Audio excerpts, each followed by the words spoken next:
Well, we've reached the conclusion of the 2020-2021 Bears season. Welcome on into We Are Regal Radio's 3 and Out series, where we give you our 3 takeaways from every single Bears game after its conclusion, sort of a postmortem, and how appropriate right now with the end of the season officially for the Bears, now that they were bounced out of the playoffs, losing 21-9 to the New Orleans Saints down in New Orleans. And boy, oh boy, we got plenty to discuss, but unfortunately it's just not going to be too dissimilar from essentially what we've talked about all year long so far.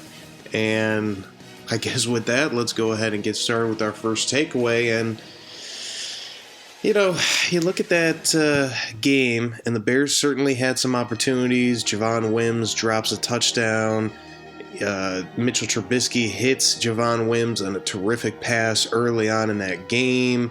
They get some opportunities with a takeaway from New Orleans and get deep into New Orleans territory.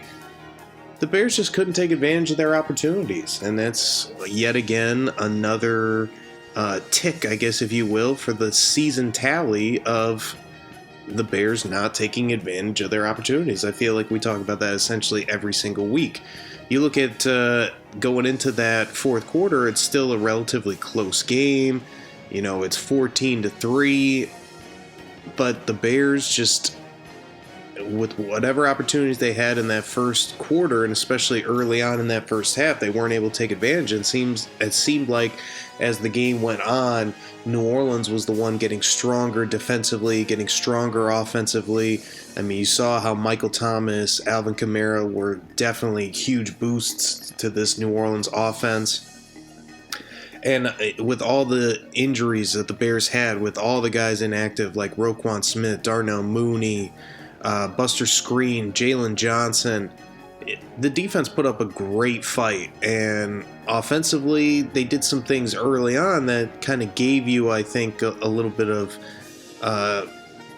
pause, thinking that the Bears could maybe challenge in this game, because they were moving the football, they were getting a couple deep shots early, and like I said, that Javon Wims drop touchdown, that's one of the biggest plays of the game.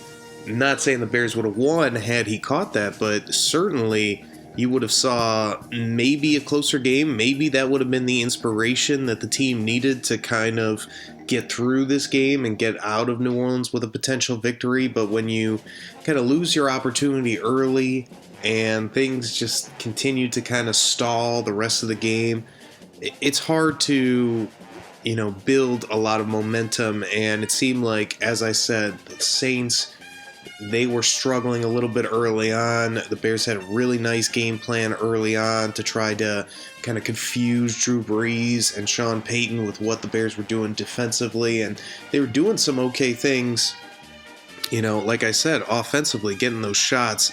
And then you look at some of their problem areas, unable to run the football, and only 48 yards on the ground with 19 rush attempts. Got to do a better job controlling the clock, and that's exactly what New Orleans did. They held the ball for 38 minutes and 58 seconds, while the Bears only held it for 21 minutes and 2 seconds. Basically doubled the amount of time that the Bears had the football, and anytime, it doesn't matter who the opponent is, if the Bears are getting destroyed in time possession, they just don't have the explosiveness offensively to combat that. So I guess that's kind of the big takeaway here in this game, is just, it's the story of the season. When the Bears go up against a good defense, and this has kind of been the story of the Matt Nagy era, when they go up against a good team and a good defense, you see the scoring go way down, way down for the Bears, and that's a big problem. I mean, I'll go ahead and say let's move on to our second takeaway, because this is going to be kind of what we're concluding this first takeaway with, and that is simply that the proof's in the pudding. I mean, we've seen now with the Bears going up against Green Bay last week, this week with New Orleans, during that 6-game losing streak when they played a lot of the current playoff teams. You look at who they beat this year, and it's a lot of the teams that have dysfunction or are firing people to do either a new rebuild or just because they know that the current people in charge are not getting the job done. The Bears are kind of in that purgatory sports state where you're 8-8, and they were that at the end of the season last year and this year. You can definitely beat the bad teams because you've got enough talent across the board and enough depth across the board that you are strong enough to beat down basically any type of bum team. And that's a solid quality to have as a football team. There was just a few years ago under the John Fox era where the Bears were losing to a lot of bad teams. I mean, they weren't beating anybody, period. So it's definitely a positive, I guess, that you've started beating teams, but you see how hollow of a positive, step that is. Yes, you have to start beating some of the regular teams and the bad teams of the NFL, but if you're not beating any of the good teams, you're still just kind of in that same level. Maybe you get up, it's kind of like you're in the low class of the NFL, but you're in the upper low class. And as much as it's nice to be upper in whatever class you're in, if you're not in the elite class of the NFL, it's really just hollow. And that's how it feels right now with the Bears, that really whatever success they had this year, we kind of know why. It's just they have enough talent to beat those bad teams, and they were able to do so. But they can't beat the playoff teams. They can't beat the really good teams, the really well-coached teams, the teams that, maybe aren't necessarily Super Bowl contenders. But you look at just some of these games this weekend. I mean, Indianapolis put up a big-time fight against Buffalo. That was a team that the Bears looked completely outclassed against.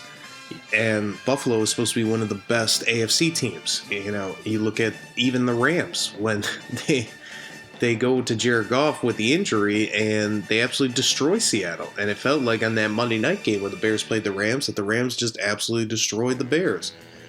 It just, you go across the board. I remember that Tennessee game. The Bears just looked really, really bad against Tennessee defensive unit. And you see Lamar Jackson and that Ravens team just explode offensively after they get their footing in that game, and they do a good job of containing Tannehill enough, and not that the Bears didn't themselves, but you just see all the examples of game after game that the Bears were in it, and it was probably because of their defense, just like this New Orleans game, because of their defense. Special teams is solid, but doesn't do anything big time for you, and it's okay for special teams to be solid when you've got a good defense and an offense that can score. When you have an offense that's really struggling and a defense that's kind of wishy-washy, you need that special teams to kind of fill that void. And unfortunately, the Bears weren't able to get a play from their special teams. And then you look at offense, just unable to get the touchdowns, unable to execute, whether it's the ball is going through Javon Williams' hands or what did you do the rest of the time. And to only get a touchdown really late in that fourth quarter when it didn't matter at that point. And if you're Mitchell Trubisky, I mean, you got to keep your team alive, right? Offensively, you got to find a way to get through. And there was this talk going into the game that rumors were being said that Mitch Trubisky's job isn't safe unless he goes on a long playoff run. And hopefully those rumors are completely correct, because you can't go on a long playoff run with Mitch as your quarterback unless everything else around him is just sensational.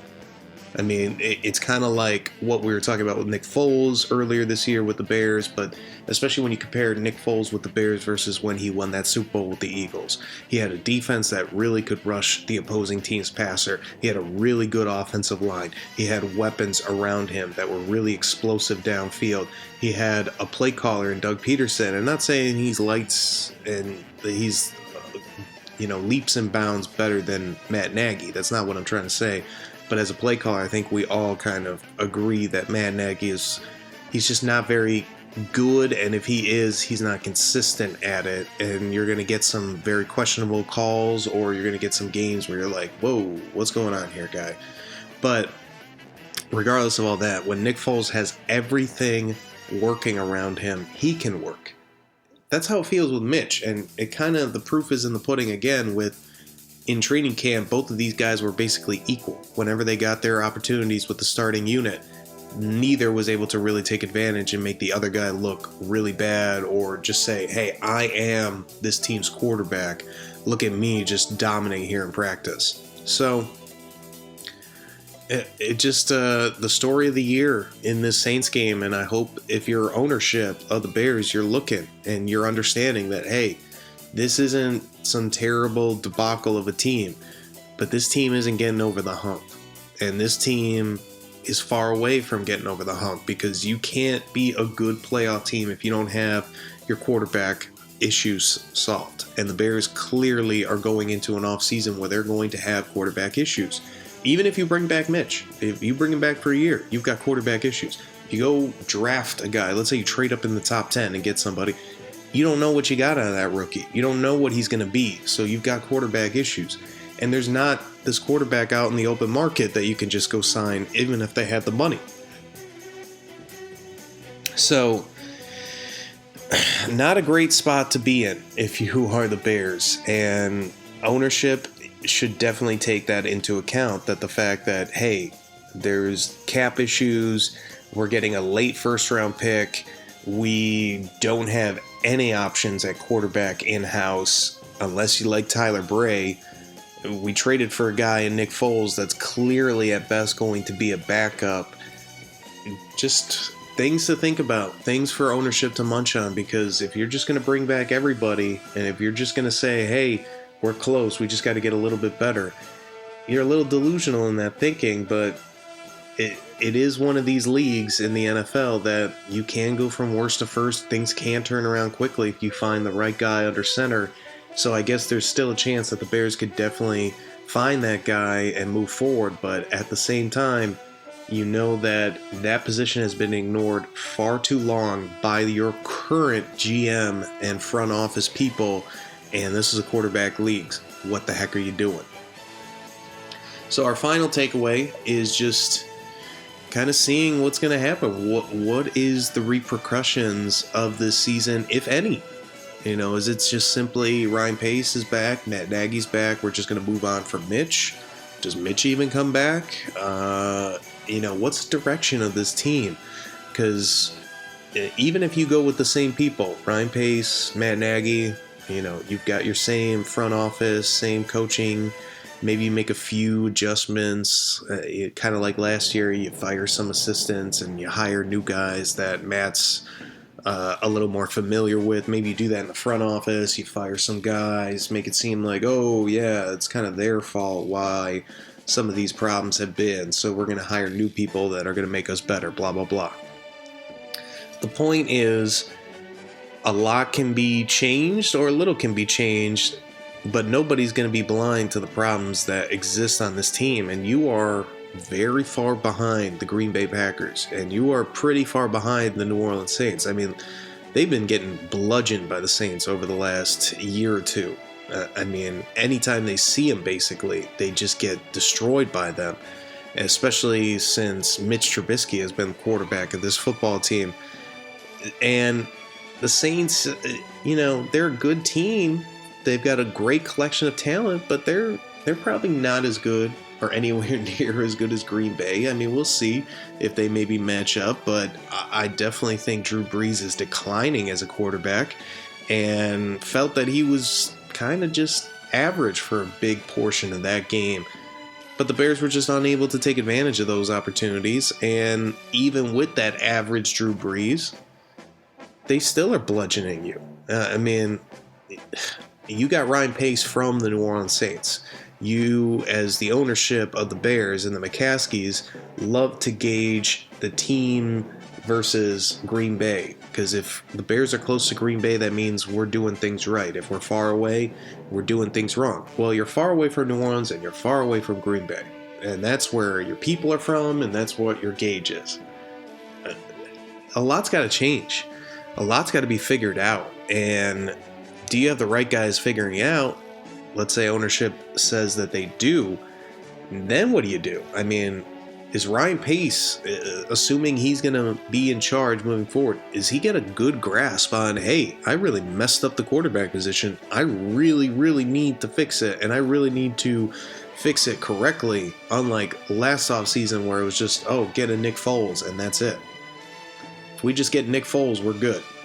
No, I mean, you got to bring in young players, you got to bring in veterans, and you got to make this an open competition. You got to actually get a competition training camp where you're saying, whoa, that's our guy. That guy is by far the best quarterback that we have in the room. But they don't even have that.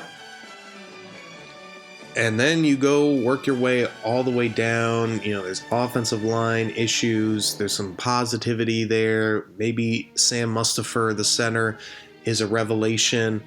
You got to figure out some of those offensive line issues. You got to get more depth at the wide receiver spot. You need to get more depth at the running back position.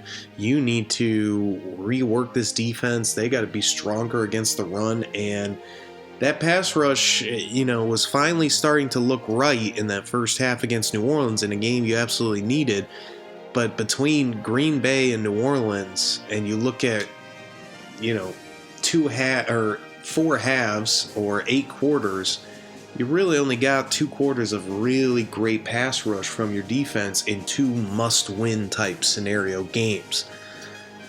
That's a little concerning, I would say, overall, but regardless of all that, you've got to figure out some issues on defense. You're getting older, you're paying a lot of money there, and probably not getting the type of production that you need to get. So this is definitely an off season where the Bears, with limited resources, a late first round pick, they're going to have to do a lot of figuring out. And they've got a lot of areas that they have to improve if they're going to potentially be a Super Bowl contender moving forward. And it's all starting and stopping right now with the quarterback position, because you see it with all these playoff teams and around the league. When you've got a guy that can really win you football games, and doesn't mean he's perfect, doesn't mean, you know, he's Aaron Rodgers all the time. Look at Baker Mayfield. There's a ton of question marks about Baker Mayfield with the Cleveland Browns. He is playing within himself, playing solidly, not trying to do too much, just trying to lead the offense, and they're putting up points. I mean, that's what you need if you're the Bears. You need a guy at minimum that can come in and put up points. Doesn't mean he's going to be great all the time. Doesn't mean he's going to be perfect all the time. Probably going to have some games where you're like, what? That's fine. Right now, you're getting the what games with Mitch, but you're not getting any of those, wow, look at this dude. You're not getting that. Maybe a play or two. You're not getting that all game long. So this post-game, or I shouldn't say post-game, post-season press conference with Ryan Pace and Matt Nagy, or just with ownership if they decide to move on from their current regime, whatever it is, that's going to be an interesting final end to the season to hear what the people in charge of the Bears think about this current Bears team. Because if you remember to last year, Matt Nagy was very critical of Mitch Trubisky, said he's got to learn how to read defenses and yada yada. And I guess ultimately it didn't amount to too much change, but you at least understood that Matt Nagy wasn't blind to Mitch Trubisky's inefficiencies or failures or inabilities. You look at Ryan Pace, he was painting everything with rosy colored crayons and put those glasses on, and everything looked all good and right.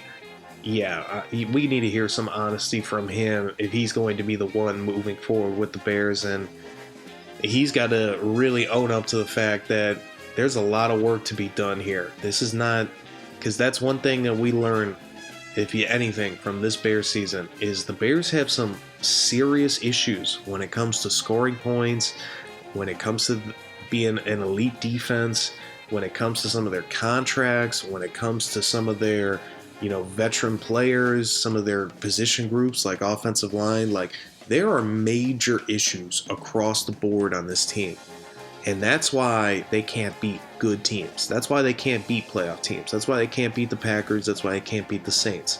They can beat the Texans. They can beat the Lions, even though they lost to the Lions. They can beat the Vikings. They can beat some of these bums teams right now in the league, or teams that are so young that they're not ready to win. They can't beat the good teams. Why? Because they got major issues. And if Ryan Pace or anyone at this postseason presser tries to tell you otherwise, they're a damn fool. That's for sure, too.